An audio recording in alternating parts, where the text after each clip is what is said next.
Gaeilge Weekly, Séasúr iver a trí. Táid arás aríist tar éis ar mrisisiú don nullag agus ar mrisisiú bliantúil is tócha a bhíon agin gach blian agus caiimrá in náire tám excited chun a bheith arás agus tá skets mí na downer chun a bheith arás ag labhairt agus ag chur amach Gaeilge Weekly agus na mé gintins in breig an sin tá go bhainteanna ó bhfuil géisteach leis an budcréile seo le tamil. Tá go bhórnta, bín méid láirtar an budcréile agus dearm ní mar rilí ag tanú le budcréile dhéanú nó budcréile a hafadú an teachtain seo ach an náire le cúpla seachtain nús nar bhrímuid an mrisisiú sin bhí méid smaoineh tá tanú go mór le just dulrás agus Gaeilge Weekly a chosú ríis agus túsa chur is tócha le Séasúr iver a trí an budcréile. Na sam cén fá, is cuilumm trí bhíon ó ceir bhí ó hin thart beidir mí bheán fómh rinne méid cúpla budcréile agus bhí man just ag smaoineh níor hatan sé seo le mór an agus ní méid tanú leis an seo dhéanú, bhí sé deachar chun teach sús le topicí nua chun labhairt futhú gach seachtain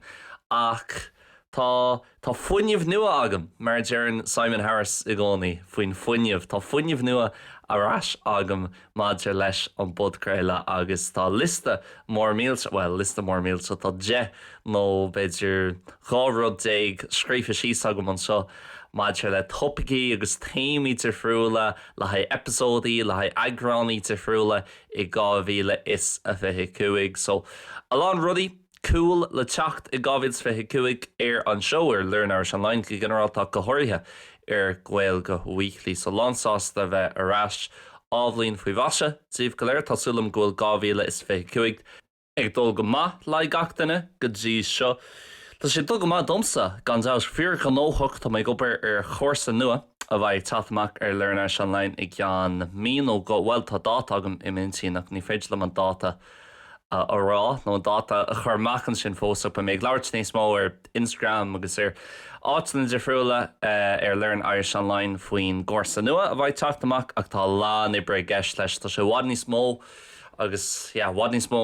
ibre agus content a gceist leis na chomharsa eile atá déanta agin ag learn Irish online ribh seo so fíor nóthach leis sin ach ceapan mar dhealar sin tá tús maith agam nó go dtí seo tá an líon ag dul go mátam mar ealgún ag gnóthach agus moithim go gaithí mé a bheith ag Goldberg gaithí mé a bheith sais focus in agus lacht in mar dearfá mar dearan mo glúine my generation go minic lacht in agus focus in an Oldberg so rudí eile freis na caithlánáma ag déanú chcleachta mo chuid i dálaise agus tá dúirt tar éis ceachtainna i dálaise a thosaú le chalíonn an seo is sa bhil so stocha ag dúras seach an dá rud sin níos mó na aon rud eile an na dálaise agus freisin an opair agus nar tá tú níos go nóthaí ceapan bhil domsa réanos bím níos sásta nó ní mé gra go méid airí sús ag seachtalóg ar mádsan agus ní méid ag críicnú an obagadtí a thuchtalóg an sin omchranóna ní ar churbe ach ceapan nar tá rudí le déanúad agus tá structuread don lágus don seachtain agus fiú deún agus hí mé síos ar mádsan an sin a bhil cafe ó mu ar an cafe ag an gafe áitiúil agus scríb mé síos na rudí ar fad le déanú an teachtain seo agus nar tá structure sin ad agus nar tá na sprachna sin ad agus náimine sin ad ar aonos domsa tugann sé rud ag an dom agus tugann sé sonas dom agus meaning nó cíal dom is tócha i ri na seachtainna. So mar eile sin fíor sásta leis an tús a bhí agam go dtí seo leis an bhlíon tásúla an grán an tús céan agus bhfuil gach den na géisteach le seo bhfuil sibse chomh sásta le 2025 is cin chuí ó sé dul go dtí seo man bhfuil ná bhí borthe is cuman ní le fithe lá nó háart ar fithe lá imithe tá fós níos mó ná 300 sa charcha lá le dul so tá neart ama ad fós hon rudí athrú agus rudí a dhéanú níos fearr agus beidir go mbeidh níos fearr agah freisin mar ag gáil níos sa saoil bín rudí bhfuil tú i gceanasarthú agus an sin rudí eile nach bhfuil tú i gceanasarthú agus na rudí nach bhfuil tú i gceanasarthú just breathan sé ar an agus orintá tá míá ad orintá tá an tá dearagad mar dearfa so sin mar a bhíonn sé so ná bí bortha mna bhfuil rudaí ag dul chomh maith mar beidir mar rá tú ag sú leis. Ach yeah, is maithlam an tamsa san bhlín ceap, a lá daoine ní hadníon riún ná bhlína lo agus ní maithlam beidir bheitgra ó meanar tá mé honna seo ó na sin íanú agus gacrad a tharhrú agus ní maithlamsa bheitgra ó tá mé hon gacrad a athrú a ceapan gur deisíntaach é domsa réanos just hon rudí a scríb síos agus beidir buúnaín planáil dhéanamh maidir leis an bhlín nua agus céanáis rudaí ó bhfuil mé géirí beidir déanana níos mó agus céanáis rudaí ó bhfuil mé géirí sais fágáil tíomhthír dom agus is dócha gcónaí i mé héalagus bhí mé leart fao seo ribh ar an bódcréile ceapan tar éis 8 nó 8 agrán na níos tá bíonna gach topic ar an náin clúdaítham ag pointse aigen ar episód aigen so i gcónaí bhí mé ag ráid sin ghfuil seo rát agam ar an bódcréile ribh ach tá ceapan sa saoil in áit athrú ulmhór i dhéanamh i gcónaí tá sin níos éasca agus níos fearr just beagnaíon amendments no modifications no athraí a beaga a dhéanamh an seo san siúd agus bheith gur bí ceart an beag níos móide seo a dhéanamh beag níos lú de sin a dhéanamh agus sin cad atá ar minsín maidse le 2000 is a bheith cuaig tá sprochan ag gcónaí thart ar an teachtain sin éidir lánolaigh agus ihe chun bliana bí mé scríb síos an rudaí maidir leis an céad líon eile agus cinnsáis rudaí a bhfuil mé géirí déanú cinnsáis rudaí a bhfuil mé géirí bhaintteach agus tá list agam an sá tartar beidir fitheród agus a rís níl sé le ó caiimé is seo dhéanamh caiimé ach an rud atá scrífa agam ag bór an leatnach ná 2025 initial thoughts. So just rudí randomacha a bhfuil mé géirí beidir déanaí níos mó tan rudí sin nó níos lú nó just smuointe de friúla maidir le 2000 is a fithe cuaig. Ní mé an gacrad a léomhach an soach do cúpla rud randomach an ceanháin actually agus ceap an taon ceann beidir buinse leis an Gaeilge, well tá lan cín buinse leis an Gaeilge buinse le mo chuid ibragus le an áir an láin agus mar sinnte ach an taon ceann sais pásanta ag buint leis an Gaeilge ná tá mé géirí cló Gaeilge a ólam agus chunas bud an chló Gaeilge a scríb is tócha so muna bhfuil is ag daoine ba is agat nuirtá sé feice agah agus má tá tú géirí cló Gaeilge a chur i Google nó Gaeilge cad é mBéarla beidir Gaeilge print Gaeilge font má churn tú isteach cló Gaeilge i Google ar éon CLO fada agus an sin GAELACH ba túnán é eáil agus sin an sean font nó ní font rilí tá gceist ag alphabet omláin difriúil nó soach difriúil ar éonos ón alphabet níl sam cintanamtá ar an alphabet a bhíon mud ag buint úsá deas i mBéarla agus inis sa Gaeilge leis an alphabet nó rud aigen sa sin Roman alphabet níl sam ach ná an gná alphabet ní maithla mé sin a rá mar cilíonn sé sin gohfuil an leis an alphabet mar an tain gná script agus bhfuil gach ceann eile agus le Cyrillic agus an cló sínach bhfuil na cín sin an eisteacht ar fad ní linn ceann níos fearr ná na ceann eile is tócha ach tá an cló Gaeilge an sin agus dúsáid tú ag gotí cin bhlín gotí thart nó níd ag chuigetí nó na níd ag seacatí ceapam agus mas rud ag gorá tú ag fólam na Gaeilge agus ag déanana stáidtír ar an Gaeilge ar an scóil is tócha ar an monscóil agus ar an meánscóil i réit na trochatí, na charchatí, na chuigetí beidir bhíart an chló Gaeilge a úsáid agus fóstáil an chló Gaeilge eáil a lá náit na mar hempla Fáilte Griffin fear sa cháúil in náliamh for sé bás well dún warú é sa bhlín níos am ní ag fithe ceapam a ré an chogu an sin in náliamh agus tá dágu é an sin san áit gras mise. Dágu é áit chús an sin sa puirteach réalaí i marna i gcónaí na Gaillimhe agus anis tá monument an sin dó agus níos am cin áir chuirsiad sús an monument seo tá agan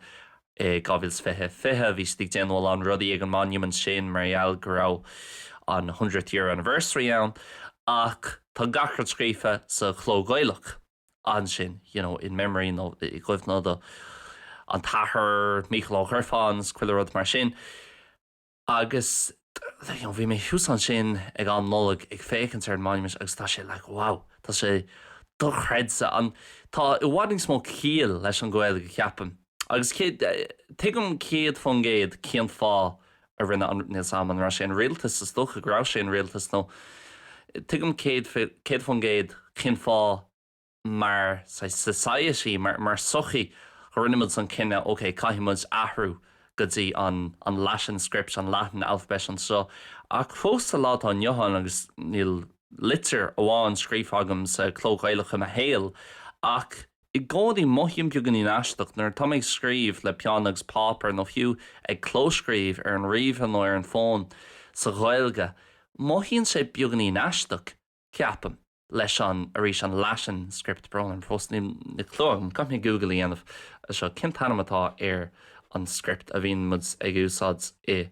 mBéarla. Ach just moithíonn sé beag in éisteacht ceapam chun a bheith scríomh leis an script sin sa Gaeilge agus ní bhíonn sé ceart agus ní cuma ceart air agus tá som go sé bhhaid níos éasca chun fólam agus bhhaid níos éasca chun na Gaeilge ólam bheith sé níos deachar agus cinnte go méid níos lúdaoine inán a Gaeilge labhairt agus an Gaeilge scríomh dá méach arthú gachar na dhéanamh sa cló Gaeilge. Cá ceapan fós bheith sé cool chun fólam, Latin alphabet, the most widely used alphabetic writing system in the world, the standard script of the English language and the languages of most Europe and those areas settled by Europeans. So tá gur an cló Gaeilge a ólam ceapan ní bheith sé ró dheachar le an lásanna litricha tá siad níos mar an ggéine ach tá an rá is L é sin nó is G é sin ach tá cúpla litir tá ansífriúil leis an S tá cuma ar cosú le R sa Latin script agus chumá le sin ní léon H's nó ceapan go H actually ní léon nuair tá tú scríomh H cosú le séimhú ní úsáidtar an séimhú úsáidtar just punk so mar hampla má tá tú gur má chara dearann tú scríbann tú MO spás C leis an punk os cheann C agus an sin AR agus mar hampla bheith an bheith sé 6 cosú le I mBéarla nó sa Latin script a beagnaín difriúil cuma beagnaín difriúil air. So tá mé géirí ná tá mé rochan óthna dhéanamh anis ach tá sé scríomh sí agam agus sin rá tá lá náma ad I ri na bliana so ceap me gcónaí ní caiithú gachar dhéanamh I mé dhéanamh. Tá sé sin ar an backburner agus beidir améig an a rith an thairí nó níos déanaí sa bhlíon bain tám agam agus nuair tá sé scríomh sí ad níl tú chun dearmadí dhéanamh agus ba mé an sí síos agus amthógáil chun rud éigen cosúla sin a dhéanamh agus le coolan déhribh ar na bliana ba mé an scríomh go chompardoch agus gan smuoinmh scríomh sa I mód líofa is slócha sa cló Gaeilge. Feic sé sin go jazz ceapam agus rís domsar nuair tá mé ag léamh na Gaeilge just tá cuma bháin níos fearr ar nó tá rud éigen speisialta faoi ceapam nuair tá sé sa cló Gaeilge náit an cló Latin. So mar hampla sin ceann bháin beidir an tain rud ag buint rilí leis an Gaeilge I mbliana. Cad eile rud ag ag buint le sin tá mé gur scríomh níos mó. Is even an bheith scríomh agus thart ar ceapan rinne mé podcréil le seo actually beidir mí dhearfóver nó mí bhíánfóver. Tá mé géirí níos mó ama chathú ar an scríomh just mar chahhaimsir tócha agus son rud ag dhéanamh just an crach is tócha an beidir go maiid mé ná sin dhéanamh le learnáir an lainn agus le le newsletter churmach nó beidir cúpla alta chur an sin cúpla alt scrífa ar an sívidgelín in sam ach sin an chéimetágam tá chéimagam san iiriseoirt níl chéimagam sa Gaeilge nó sa múntóirt nó sa teagas cnoinrod mar sin a churbid tá chéimagam san iiriseoirt agus is even an bheith scríomh go háirithe le peann agus pápar agus is rud é nach mín mé rilí ag tanú le déanú agus an sin nar thosnaíam agus nar a churm ílach féin chuna dhéanamh agus tosnaíam ag scríomh tar éis cúpla nóid tá mé rilí interest agus tá mé gafa leis agus ní féidirlumm stopú agus so tá mé gur níos móta sin a dhéanú, orintanta just ag scríomh beidir faoi mahéal hain nó orintanta ag scríomh faoi rudaí. Bhfuil sim go mtu is íblam a bheith scríomh faoi sport ar feadh an fadan ar bhí mé 8 mlína deagdíis, 9 mlína deagdíis ag chríicnú. Na meán scola agus freisin an chéad beidir cúpla bliain ag freastal ar an ollscoil bhí mé ag smaoinemh go méach mé má mé urseoir sport agus sin anáis an garm stócha a bhí weim agus bhí os mo chóir ach ní hála sé sin sa deargus tá mé sásta go mé é déana rud éigen cosúla seo ag mún na Gaeilge agus ag crothú comhábhar ag crothú content sa Gaeilge. Ach fós báithlam rud éigen sa taucií anú máte leis an sport go háirithe Formula 1 is íblam Formula 1 agus sa bheith ag scríomh nó beidir ag déanú trachttracht ar an F1 ag déanú commentary and bhí mé actually a réir bhí mé ag fécant ar the Tommy Tiernan seo agus bhí George Hamilton ar an Tommy Tiernan so cinsa go maiid aithne ag an cuid is mód a chuoine ag éisteacht le seo ar George Hamilton ach George Hamilton well bhí sé mar an trachtúir an commentator ar RTE Sport go háirithe leis an soccer ach le sport eileach níos mó na inrid leis an soccer ar feadh blianta and tá sé áirithe as in is. Nó fós tá sé ag déanú trachtúir ach le Premier Sports déan si ar RTE níos mó agus freisin tá seo aige ar RTE Lyric FM ag déanú an ceol clásicach agus é chur ceol clásicach i láthair gach dear seachtainna ceapim ar Madsen Sahar agus Madsen Dhaoine freisin. Agus tá mé ddíocht rééis a leabhar a chréicnin ar bhí mé rásin ar an ceanni mé a leabhar an dara leabhar atá churthamach ag the Hamilton scores ceapim an tanamatá ar nó the Hamilton notes ceantainna hannacha sin. Agus tá rud ag an faoi tá lantaoine randomacha cosúla sin a bhín an sim agam éisteacht leo agus tá lánsáasta chun just dul go spáisihhaid beidir a anam a chuirteach agus éisteacht le gach podcréile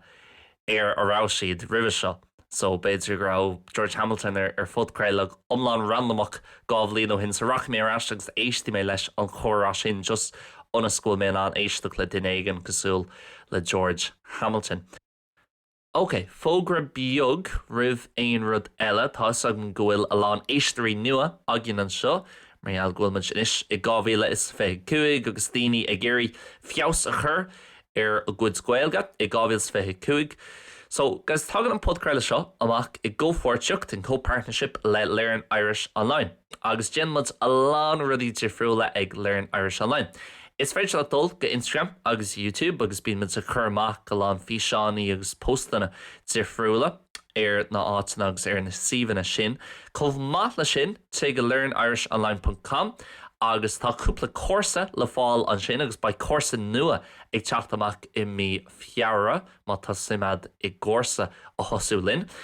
Ach níos móna in radella tá an full membership an bailreacht omláin le Learn Irish Online ar fáil ar patreon.com/Learn Irish Online. By na nascanna go léir híos sa description ar éanos ar an podcréile seo ach ar patreon.com/Learn Irish Online bíon a lán strachanna difriúla agin cosúla éisteacht, léiríis, éasca, líofacht, bonus episodes de Gaeilge Weekly freisin agus neart benefits eile hall an sin. Tá tríal tír an éasca inis le fáil má tá tú géirí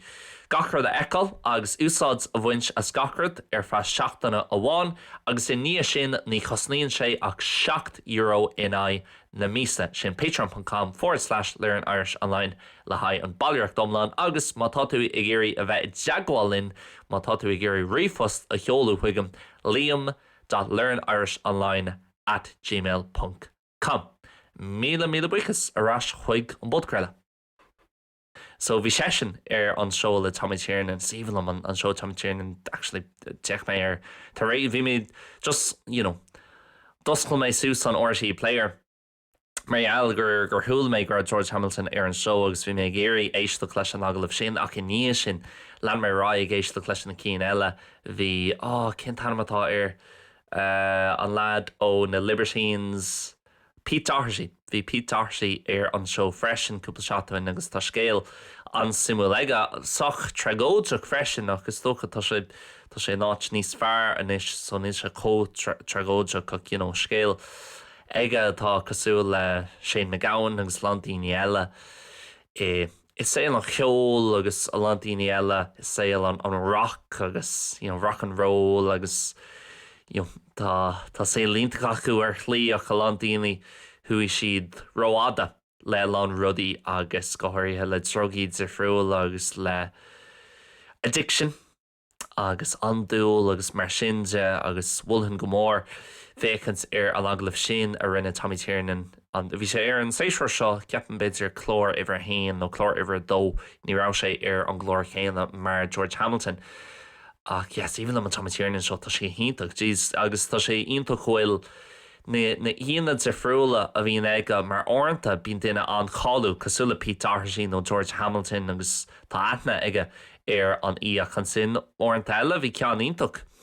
ar an show chéine le George Hamilton ceapan bhí máthair agus amach agus go bun sa chur an máthair amach sús le haid adaption in 1988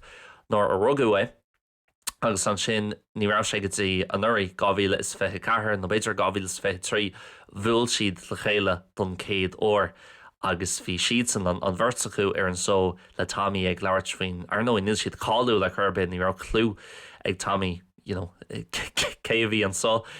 os a glór ach bhí sé sin an simime cheapam is aglamhór iontach é Tommy Tiernan freisin mar churn sé tá aige in aglah orintanta tá sé an éasca agus tá sam seo mar tá a Lantíine chutha faoi aglah agamsa ar an budgréile seach níos mó i mBéarla is dócha nar bhí méid déanú staidtír ar an uirseoirt agus tá sé an éasca just an ceist sais obvious agus an chéad ceist eile atá sulir a chur ar an duine agus orintanta is é sin an rud ceart le déanú mar orintanta beidir tá tá an í nó tá an duine tá faoi aglah tá si chun rud éigen sach eisteach ará agus tá sé well tá gach den ag géirí ceistechar orthú faoi sin cadtá geistad nar dearn tú é sin so orintanta caithí tú an sais obvious question a chur orthú ach orintanta an sin tá sé actually níos fearr ceist go thomláin sa friúil a chur orthú agus ceapan gohfuil ráir ionta agus sais dearcha simú ag Tommy maidir le orintanta beidir gohfuil duine éigen in an rud éigen ará faoi an ceol agus a bheith mar hampla más rud é bhfuil siad cáú agus bhfuil clú buinte amach acu mar eall ar an gceol cosú le Pete Doherty. Béidir tá Pete Doherty chun rud ag an ará cosú le thusaí mé ag séanam an gitar nuair bhí mé 7 mbliana d'aois. Agus anáis ceist obvious an sin tá an ra inis dom an sin an rá tú i banna ceol nó cad a hála idir beidir bheith 7 mbliana d'aois agus 20 mbliana d'aois nar bhí tú cháú agus inis dom faoin scéil sin ach tá scéil sin cloiste go Lantíine agus chomhpháirtíocht sin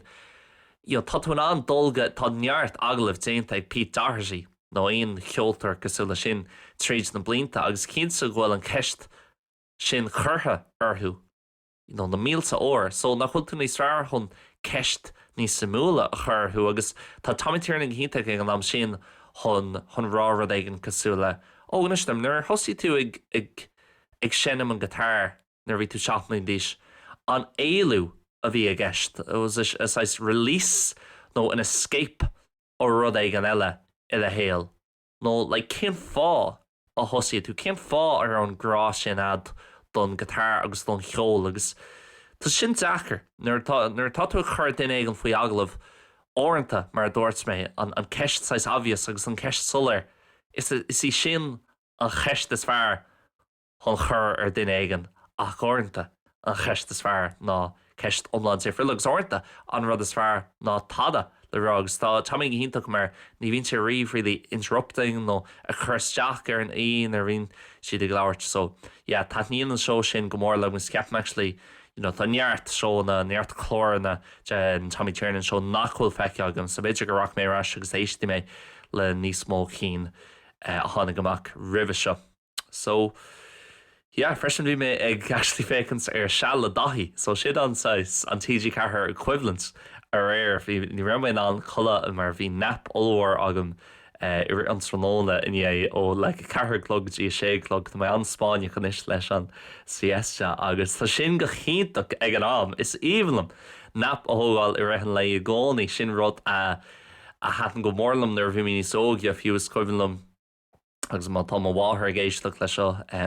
ba sisin lán cuimhnar seo a gcónaí well hart nar bhí méid déanú stáidte ar an áirteis san nar bhí mé sa chúga blion agus sa séú blion i gcónaí Directoréis an bhráile a chréithnú hui mé i chola ó beidir chuig clog tí sélog agus an sin hui mé chun staidir dhéanamh áigen ar bhí mé ag déanú staidir ar an áirteis so gcónaí rud ag an a bhí anmas tócha beidir mar ealar sin tá mé comhsásta seo i chonaí sa Spáin ach bhí mé níormín an do le chola ríis an sinnig meáníthe fiú a héanach lug ar mad sin bhí mé le tá méidir ní méidir blá tá sé níos so go máis is mar tá an body clock sais imithe go thomláán so caiith mé cam rud ag an dhéanamh just mé chun a bheith im hí síosfeir agus tá mé chun féchan sa rud aigen ar an telefís agus taréis tá mé tíirna in eáil tháinig mé bhí rud aigen ar tíid cethir bhí seala daithí an sin nó bhí mé féchan ar an léir ach bhí sé sin mar an chéad rud a tháinig an níos agus tá seala daithí hinnta freisin má tá daoine i ggéirí beidir clachtú dhéanamh ar an Gaeilge agus a bheith ag éisteacht gothirí ag éisteacht le Gaeilge difriúil mar tá se anna simplí tá daithú sé mar an láirthir an sin agus bíon sesin a chur daoine difriúil faoi aglah gach seachtain agus just aglah ar bhá nó chóir á réalaí ar bhá chuúg nóméid is fithe ní léon rud eile, ní léon features nó games nó ní léon rud difriúil just Gaeilge ar bhá chuúg nóméid is fithead thart ar an am sin agus bíon siad a cainte sa chóra an tá mar fad agus tá sé go mar ar nóid bíon iad difriúil ar an só gach seachtain sa mé eile sin tá Gaeilge difriúil orintanta Gaeilge chun an áil orintanta an chaid an ofgúil Gaeilge chulmara Gaeilge cirí Gaeilge le chaid an ord Gaeilge atá beidir beagnlíní simplí nach bhfuil in chéad fan géad líofa so breathan sé ó cheachtain go seachtain agus tá sin an bhá freisin bhí mé ag chathmh neartama ag fécant ar episód seala daithí ar freisin ach dulrás go dtí me list an seo gábhíil is sa fé cuaig tá gur léomh níos mó i gcónaí bí mar rá yes is íhan am a bheith léomh ach an sin ar smuoinú faoi orintanta bí meid smuoineh agus tá le ní léon léthir déantagam le ceann nó cúig lá anús tá se an éasca rá bíon méid déanú X ar bíon méid déanú Y agus an sin ar dhéanaan tú sais analís siar le cicomh minic a bhí méid déanú an rud seo nó cehad dáma a bhí méid cathú ar an rud seo i ri na seachtainna níl sé actually mór an ar churbeh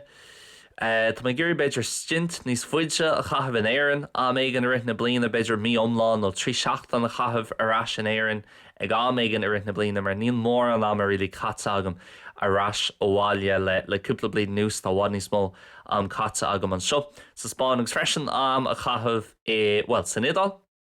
Rial ghfuil me ag fólam na dála se agus ag déanú staidir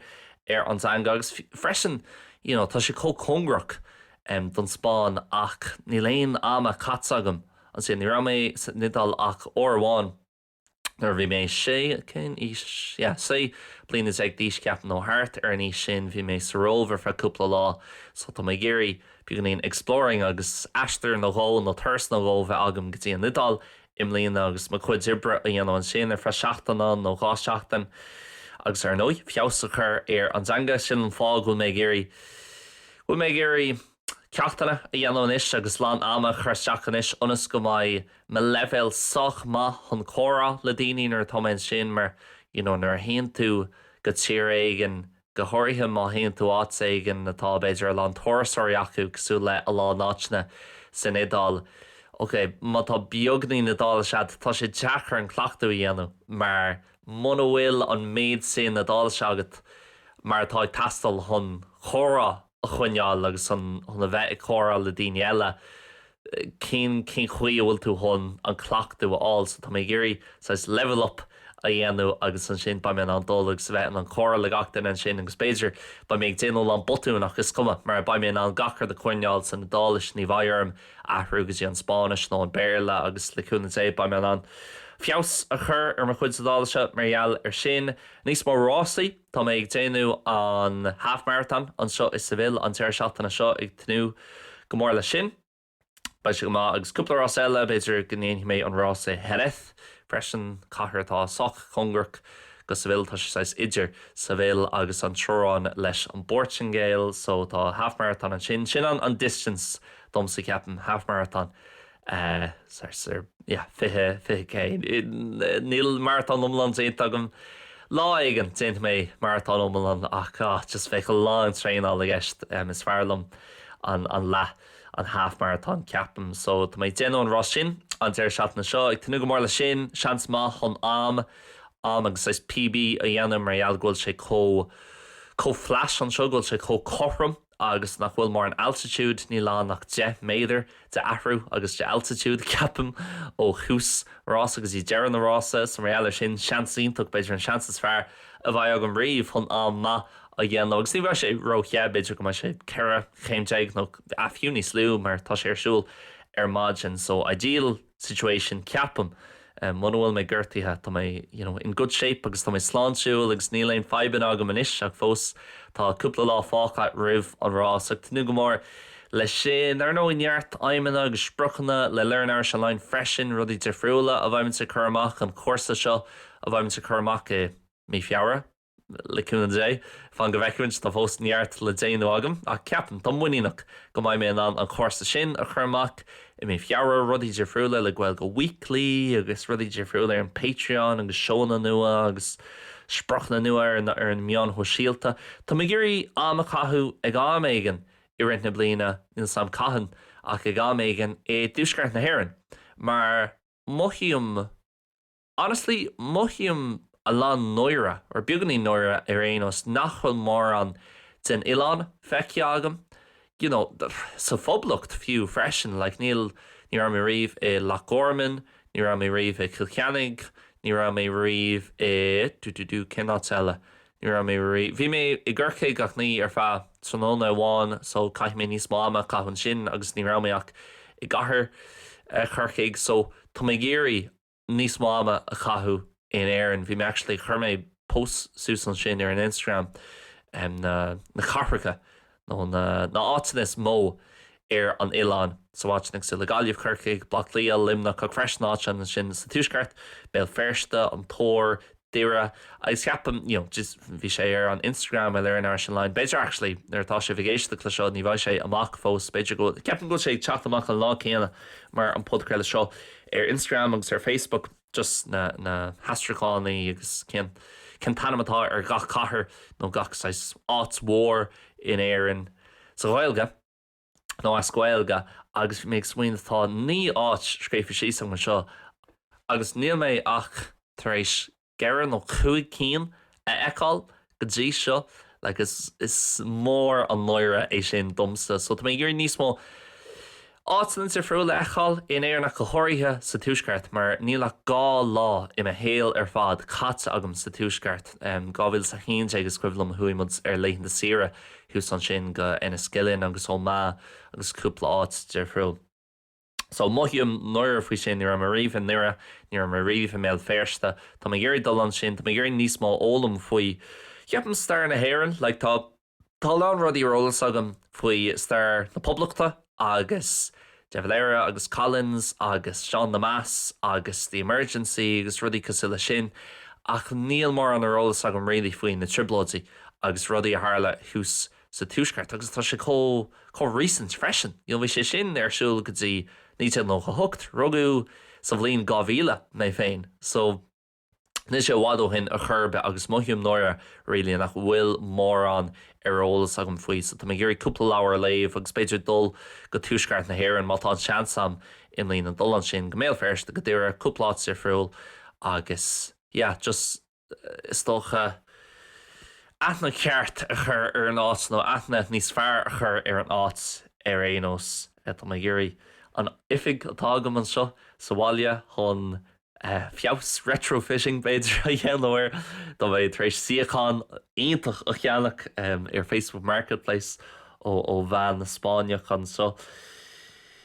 is sa bhil agus tá sé an chumpar a chu fád ach tá mé ggéir cúpla eile cúpla solas a cheannach anas go mbeidh cuman níos fearr ar an content ar na físeánaí bhí méid déanana beidir mic nua freisin le Gaeilge Weekly agus rudí de friúla anas go mbeidh sé seo ag mothú cosú le ifig ceart an seo agus go mbeidh content níos fearr díobh seo agus le gach duine ag fécinn sear gachar ar YouTube agus Instagram agus gach áit eile less phone time tá sé sin agam gach bliain agus orintanta déanana go má orintanta bíon cúpla seachtain agus ní bhíon méid fécinn sear an phone ar churbe nó mór an ar aonos agus bíon seachtaí eile agus tá méid gafa leis agus ceap an rud is táhataí ní féidir leat an lá a hosú ar an phone caithí tú dul an chéad cúpla óir ar clig gan an phone nó gan tá tú an phone úsáid spéisial le ceol nó podcréaltaí ach gan an idirlíon úsáid agus an sin ní bhaid tú ar an hamster wheel mar déir fá gcónaí ag leirg níos mó agus ar an dopamine rush sin níos mó taistal tíbh siid an spáin tá sum go lá taistal scrib sí sang seo agus ní málam actually bheith le ag taistal agus ag fannacht an hostels agus óstánaí agus as fearlam just a bheith im oras an féin ach tá mé géirí níos mó áitina sa spáin eáil áitina nachhfuil feiceagam ag dí seo stocha áitina is mó nachhfuil feiceagam mar tá a lán chuid ward in spáin feiceagam réí tar éis ceir bliana an seo ach tá mé géirí Granada eáil Córdoba eáil Zaragoza eáil freisin so ní an áitina fós sa spáin tá méid sin áitina an seo nachhfuil feiceagam agus tá cúpla rud eile ach sin réí na rudaí is tábhachtaí domsa is tócha agus ag tú go mór arís ní mé chun gacrad a dhéanú cinsa ní féidir an cuimhnú ar aon bhliain a tháinig mé go déir na bliana agus as fithir rud scrífa sí sa go rinne mé gach ceán acu agus ag deir na bliana seans gohfuil mé chun fécinn ar an aimimena sin agus cuid acu ba sí déantagam cuid acu ní bhaid sí déantagam gom leiscail agus tá mé chun rá is mór an trú é nach nearan na mé na rudí sin agus an sin cuid eile ní bhaid siad déantagam ach ba mé tar éis tuairt fao dearad nach rá mé riad é géirí na rudí sin a dhéanú beidir matá rud ag an scríomh agam an seo nís am caiith mé ceann randomach a fiochu amach an seo níos mór rásaí anamh beidir go srici mé ag deir na bliana agus deirtha mé ní lech rás amháin déantagam ach actually thug mé fao dear nach rá sé sin weim agus nach rá mór an sim agam sa rud sin so níos fearr actually just é stopú agus gan a bheith is tócha ag dul sa tóir agus chasing an rud sin agus níos fearr just é ágáil agus mám chuirteach i rudí eile agus sin cearcail freisin má thugann tú faoi deara nach bhfuil rud ag an weit níos mó agus gohfuil tú éirí actually do chuid sama caithmh ar na rudí eile. So sin é an chéad episód ach ní bhaid sé mar an episód déirnach cinsa le ha 2025 tíos ba neart episódaí teach amach im líonna ba episód gach seachtain rilí idir inis agus thart ar an fiú lá mí na nulach is tócha seachas tóciimiid sus beag mí úl ó mí lúna sa bretan sé ar cinóir a bhaid mé ar me leiith na sira ach tóciimiid sus ar fra beidir caiiciis ag an am sin agus de ná bín seachtain nó go randomach i rint na bliana nuair nach bhfuil mé an podcréile dhéanú beidir má tá méid sin nó mátá sus wems ach ceapam go mbeidh níos mó nach characha agrán ag teacht amach agus cin sé sin go mbeidh níos mó ná 150 leagan ag teacht amach den fudcréile méall go mbeidh 3 leagan ag teacht amach gach seachtain ach ba thart ar characha a níos mó charcha cuaig ceapam agrán ag teacht amach am lína leúna dé má tá sláánisiúil má tá fós an seo so leúna dé baimiid sin seo ag dear na bliana go mermas bio ar nám seo ríis mar dear fá míle buchas as a bheith túúnal seach a ríis guys tá an ghfuil lán éistearí nua so fáilte mór míl sa róh má tá sé fósta géisteacht ag dear an fudcréile fair pléidíh beidir bheith sin níos fearr dá méid é sin le rá go ag tús an fudcréile ach sin cearcail leir míle buchas as a bheith ag éisteacht guys mars go nach baimdras ag a chathairclog an na héireann an teachtain se thugan an níú lá is fihid de bhí anar nó ar an 8 lá is fihid ar an mórt má tá tú i do bháil ar patreon.com/learn Irish online. Míle buchas, slán agus bannacht.